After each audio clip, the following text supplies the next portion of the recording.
Banyak bukti sejarah menunjukkan bahwa kebijakan pemerintah Uni Soviet di bawah Joseph Stalin berperan besar dalam kelaparan parah di Ukraina pada 1932 sampai 1933 yang dikenal sebagai Holodomor. Namun, penting untuk dicatat, apakah kelaparan tersebut sengaja dirancang untuk memusnahkan rakyat Ukraina sebagai suatu bangsa masih menjadi perdebatan di kalangan sejarawan dan ahli hukum internasional. Di sisi lain, untuk memahami peristiwa ini tentunya sangat penting untuk melihat latar belakangnya dahulu.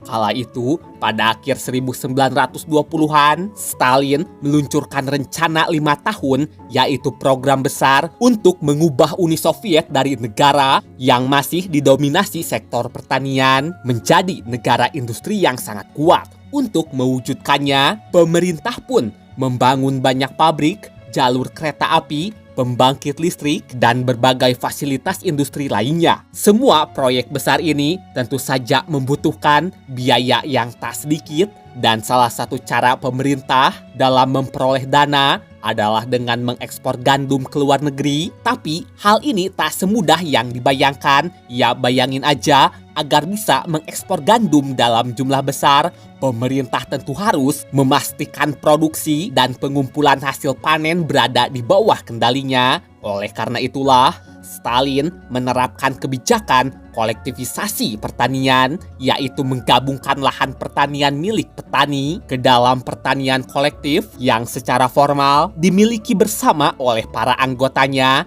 tetapi berada di bawah pengawasan dan kendali negara. Namun, kebijakan ini tidak berjalan mulus. Di banyak wilayah, para petani menolak bergabung ke pertanian kolektif, termasuk di Ukraina, yang merupakan salah satu lumbung gandum yang terbesar di Uni Soviet. Meski begitu, pemerintah tak peduli dan kebijakan tetap diberlakukan secara paksa.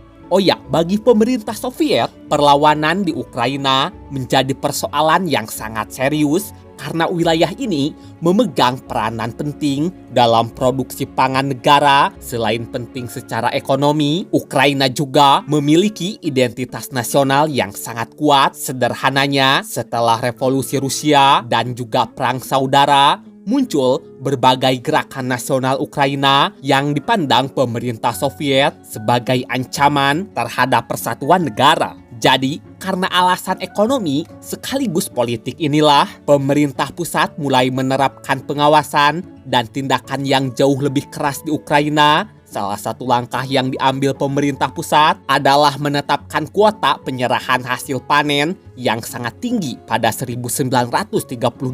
Bahkan untuk memastikan kuota terpenuhi, aparat keamanan akan melakukan penyitaan hasil panen secara besar-besaran, dan dalam banyak kasus yang disita bukan hanya gandum untuk memenuhi kuota, tetapi juga benih untuk musim tanam berikutnya dan berbagai bahan makanan yang disimpan keluarga petani. Selain itu, desa-desa yang dianggap gagal memenuhi target produksi negara akan dimasukkan ke dalam daftar hitam. Nah, desa yang masuk daftar ini akan dikenai berbagai sanksi seperti penghentian perdagangan, penyitaan barang, pembatasan distribusi makanan, dan lainnya.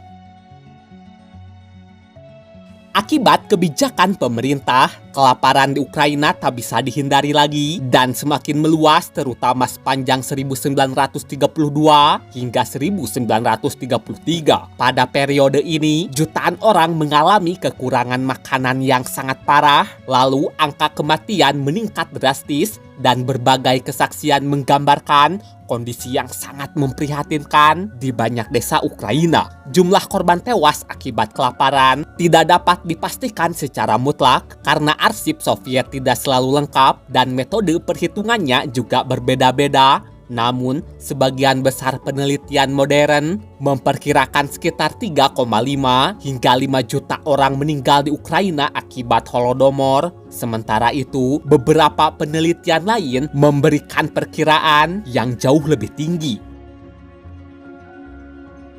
Sebenarnya, terdapat dua pandangan utama untuk menilai tragedi yang melanda Ukraina. Pandangan pertama menyatakan Holodomor merupakan genosida. pandangan ini sendiri dianut oleh banyak negara dan didukung oleh banyak sejarawan. Menurut mereka, Stalin tidak hanya ingin memaksakan kebijakannya, tetapi juga sengaja menggunakan kelaparan sebagai metode untuk menghancurkan perlawanan di Ukraina dan melemahkan bangsa Ukraina sebagai kelompok nasional. Bukti yang sering dikemukakan meliputi penetapan kuota yang tidak realistis, penyitaan bahan makanan ketika pemerintah sudah mengetahui rakyat Ukraina sedang kelaparan, ada pula penerapan daftar hitam terhadap desa-desa, larangan penduduk meninggalkan Ukraina untuk mencari makanan, serta penghancuran terhadap berbagai unsur kebudayaan dan elit intelektual Ukraina. Menurut pendukung pandangan ini, rangkaian kebijakan tersebut menunjukkan adanya unsur kesengajaan. Pandangan kedua menilai Holodomor bukanlah genosida dalam pengertian hukum, meskipun tetap merupakan bencana kemanusiaan yang sangat besar dan pemerintah Soviet bertanggung jawab atas terjadinya kelaparan di Ukraina. Menurut pandangan ini, tujuan utama Stalin adalah memaksakan kolektivisasi pertanian, menguasai produksi pangan, mempertahankan kendali politik, dan mempercepat industrialisasi Uni Soviet. Para pendukung pandangan ini juga menekankan bahwa kelaparan juga melanda Kazakhstan, sebagian Rusia Selatan, dan beberapa wilayah lain, sehingga korban tidak hanya berasal dari Ukraina. Ya, meskipun tak dapat dipungkiri, Ukraina adalah wilayah yang terdampak paling parah akibat kebijakan pemerintah. Di sisi lain, mereka juga berpendapat hingga kini belum ditemukan dokumen yang secara eksplisit memerintahkan pemusnahan etnis Ukraina sebagai tujuan utama kebijakan Stalin. Terlepas dari perbedaan pandangan mengenai niat Stalin yang sebenarnya, terdapat beberapa hal yang hampir disepakati oleh sebagian besar sejarawan dunia. Pertama, Holodomor bukanlah bencana alam, tapi disebabkan oleh kebijakan pemerintah Soviet. Kedua, pemerintah mengetahui di Ukraina itu jutaan orang sedang kelaparan, tetapi gilanya pemerintah tetap melanjutkan penyitaan hasil panen dan tidak memberikan bantuan yang memadai. Ketiga, jutaan orang meninggal akibat kebijakan ini, sehingga Holodomor menjadi salah satu bencana kelaparan paling mematikan dalam sejarah abad ke-20. Memasuki paruh kedua 1933, kondisi di Ukraina perlahan mulai membaik seiring datangnya musim panen berikutnya dan adanya pelonggaran beberapa kebijakan pemerintah. Angka kematian akibat kelaparan pun mulai menurun, sehingga Holodomor secara umum dianggap berakhir pada akhir 1933.